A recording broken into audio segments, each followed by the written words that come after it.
Hi, this is Ravikant. Power your mind के इस YouTube channel पर आप सबका स्वागत है। आज की हमारी ये जो वीडियो है उसमें हम बात करने वाले हैं 5 टाइप्स ऑफ रिट्स के बारे में और जानेंगे कि आखिरकार रिट होता क्या है। और इन पांचों टाइप्स को हम डिटेल में भी पढ़ने वाले हैं। वीडियो में आगे बढ़ने से पहले अगर आप इस चैनल पर नए हैं तो इसे सब्सक्राइब कीजिए ताकि आपको फ्यूचर में इस चैनल पर ऐसी और अमेजिंग वीडियोज़ मिलती रहें। और अपने रिलेटिव्स में और फ्रेंड सर्कल में इसे ज़्यादा से ज़्यादा शेयर कीजिए। तो बढ़ते हैं आज के हमारे मेन टॉपिक पर और बात करते हैं सबसे पहले कि आखिरकार रीड जो वर्ड है उसका मतलब क्या है। देखिए, हमें तरह तरह के राइट्स मिले हुए हैं, जैसे right to education, right to dignity, right to life and many more. और जब तक हमारे फंडामेंटल राइट्स प्रोटेक्टेड नहीं होते हैं तो इनका कोई मतलब नहीं है। अगर मैं सिंपल लैंग्वेज में बात करूं तो जब हम कोई नई चीज़ खरीदते हैं तो हम सबसे पहले उसकी सेफ्टी के बारे में सोचते हैं। बिल्कुल इसी तरह हमें हमारे फंडामेंटल राइट्स की सेफगार्ड के लिए कुछ कॉन्स्टिट्यूशनल रेमेडीज यानी संवैधानिक उपाय मिले हुए हैं।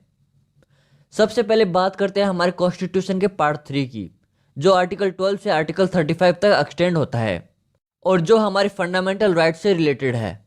इसका मतलब आर्टिकल 32 जो हमारे फंडामेंटल राइट्स की प्रोटेक्शन के बारे में बात करता है वह खुद भी एक फंडामेंटल राइट है। आर्टिकल 32 मेनली दो तरह के राइट्स एंड पावर्स के बारे में बात करता है। सबसे पहले वह बात करता है कि यदि किसी भी इंडिविजुअल का फंडामेंटल राइट वायलेट होता है तो वह डायरेक्ट आर्टिकल 32 को यूज कर सकता है और सुप्रीम कोर्ट को अप्रोच कर सकता है। आर्टिकल 32 की दूसरी पावर की बात की जाए तो वह सुप्रीम कोर्ट को यह पावर देता है कि सुप्रीम कोर्ट फंडामेंटल राइट्स को प्रोटेक्ट करने के लिए 5 टाइप के रिट जारी कर सकता है। और आर्टिकल 32 के इस फीचर की वजह से सुप्रीम कोर्ट को फंडामेंटल राइट्स का प्रोटेक्टर एंड गारंटर कहा जाता है। और डॉक्टर भीमराव अंबेडकर ने तो आर्टिकल 32 को संविधान की आत्मा भी कहा है। रिट्स इश्यू करने की जो पावर आर्टिकल 32 को दी गई है वही सेम पावर आर्टिकल 226 को भी दी गई है, जिसकी मदद से हम हाई कोर्ट को अप्रोच कर सकते हैं। तो यहाँ पर हमारा एक क्वेश्चन भी तैयार होता है जिसमें हम बता सकते हैं कि जब सुप्रीम कोर्ट रिट जारी करता है तो आर्टिकल 32 लगता है और जब हाई कोर्ट रिट जारी करता है तो आर्टिकल 226 लगता है। यहाँ पर आप में से कुछ लोगों को यह डाउट होगा कि अगर हम हाई कोर्ट के बजाय सीधे सुप्रीम कोर्ट चले जाएं तो क्या होगा। तो अगर आप ऐसा करते हैं तो आपको सुप्रीम कोर्ट को बताना पड़ेगा कि आप पहले हाई कोर्ट क्यों नहीं गए। आपके पास एक वैलिड रीजन होना चाहिए। तो चलते हैं आज के हमारे मेन टॉपिक पर। तो रिट जो है वे 5 टाइप के होते हैं। पहला जो है वो है हैबेस कॉर्पस यानी बंदी प्रत्यक्षीकरण। दूसरा जो है वो है मैंडमस यानी परम आदेश।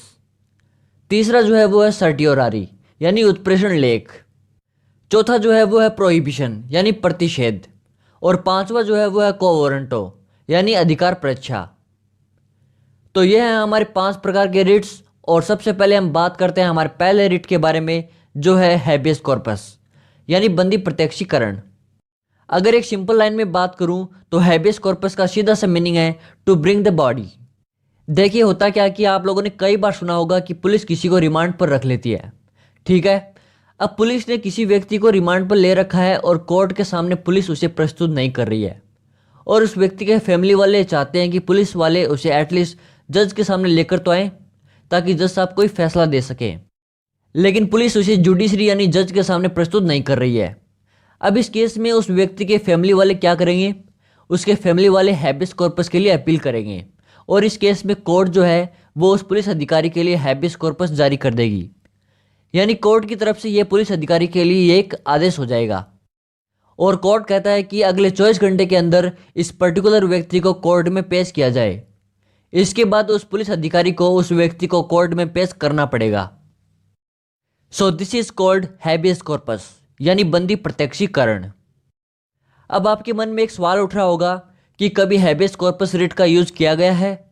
अगर किया गया है तो किस केस में? तो इसका जवाब है यस। तो बात करते हैं ऐसे एक केस के बारे में और उस केस का नाम है Ridul Shah versus state of Bihar. बात है 1953 की, जब रिदुल शाह को अपनी पत्नी के मर्डर के केस में गिरफ्तार किया गया था और उसे 14 साल की जेल की सजा सुनाई गई थी। इसके मुताबिक उसे जेल से 1967 में बरी किया जाना था, लेकिन उसे जेल के आईजी या उस स्टेट के गवर्नमेंट के ऑर्डर आने तक उसे जेल में ही रखा गया और इस चक्कर में 1 साल निकल गया। तब एक पेटिशनर ने आर्टिकल 32 के तहत हैबेस कॉर्पस पिटीशन फाइल कर दी और 1968 में उसे जेल से बरी किया गया और उसे इस इलीगल डिटेंशन के लिए कंपनसेट भी किया गया। तो ये थी इस केस की कहानी और चलते हैं आगे और बात करते हैं सेकेंड रिट की, जिसका नाम है मैंडेमस यानी परम आदेश। अब मैंडेमस का जो मीनिंग है वो है टू गिव द मैंडेट।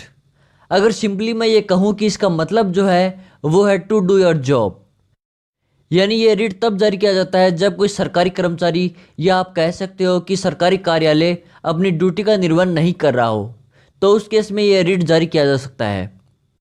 एक एग्जाम्पल की बात करें तो एक व्यक्ति जो है वो ये कहता है कि पुलिस मेरी रिपोर्ट दर्ज नहीं कर रही है, तो इस केस में कोर्ट मैंडेमस जारी करता है और पुलिस अधिकारी को उस पर्टिकुलर व्यक्ति की रिपोर्ट दर्ज करने के लिए कहता है।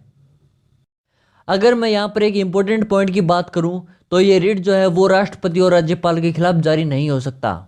इस रिट से राष्ट्रपति और राज्यपाल का पद बिल्कुल सिक्योर है, यानी ये अपने तरीके से काम करने के लिए स्वतंत्र हैं।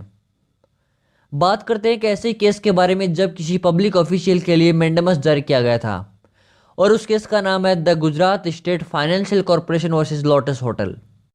इस केस में क्या हुआ कि जो फाइनेंशियल कॉर्पोरेशन है उसने लोटस होटल के साथ एक एग्रीमेंट किया था और ये कहा था कि हम फंड्स रिलीज करेंगे ताकि आप अपना कंस्ट्रक्शन का काम कर सकें। बाद में क्या होता है कि वो फंड्स रिलीज नहीं करते, तो लोटस होटल वाले पहुंच जाते हैं गुजरात हाईकोर्ट के पास और गुजरात हाईकोर्ट इस केस में रिट ऑफ मैंडेमस इश्यू करता है और यह कहता है कि इस अथॉरिटी को जो पब्लिक ड्यूटीज ने वादा किया था वो पूरा करना पड़ेगा। So this is called the writ of mandamus यानी परम आदेश। हमारा अगला जो रिट है उसका नाम है सर्टियोरारी यानी उत्प्रेषण लेख। सर्टियोरारी का जो मीनिंग है वो है टू प्रोड्यूस द सर्टिफिकेट। इसका मतलब है कि जब कोई लोअर कोर्ट कोई फैसला देता है तो अपर कोर्ट कई बार उससे ये बोलता है कि आपने जो फैसला दिया है वह किस बेसिस पे दिया है, इसका एक प्रूफ दीजिए। यानी ये सीधी सी बात है कि इस रिट के तहत अपर कोर्ट हमेशा लोअर कोर्ट से प्रूफ मांगता है। यह रिट एक और केस में भी जारी किया जा सकता है, जब सुप्रीम कोर्ट को लगता है कि इस पर्टिकुलर कोर्ट के पास ज़्यादा केसेज हैं टू सॉल्व आउट, तो इस कंडीशन में केसेस ट्रांसफर करने के लिए supreme court writ of certiorari issue कर सकता है। So it can be issued for transfer of cases. बात करते हैं उन केसेस की जिन पर रिट ऑफ सर्टियोरारी जारी किया गया था। पहला है Gullapalli Nageswara Rao versus APS RTC और दूसरा है AK Kraipak versus union of India. इन दोनों ही केसेस को कॉम्पिटिटिव एग्जाम्स में बहुत बार पूछा गया है। इन दोनों ही केसेस में रिट ऑफ सर्टियोरारी जारी किया गया था, जिसके तहत इनके लोअर कोर्ट्स के जो जजमेंट्स थे उनको कंप्लीटली इलीगल माना गया था। सो this is called writ of certiorari. हमारा अगला जो रिट है वो है प्रोहिबिशन यानी प्रतिषेध।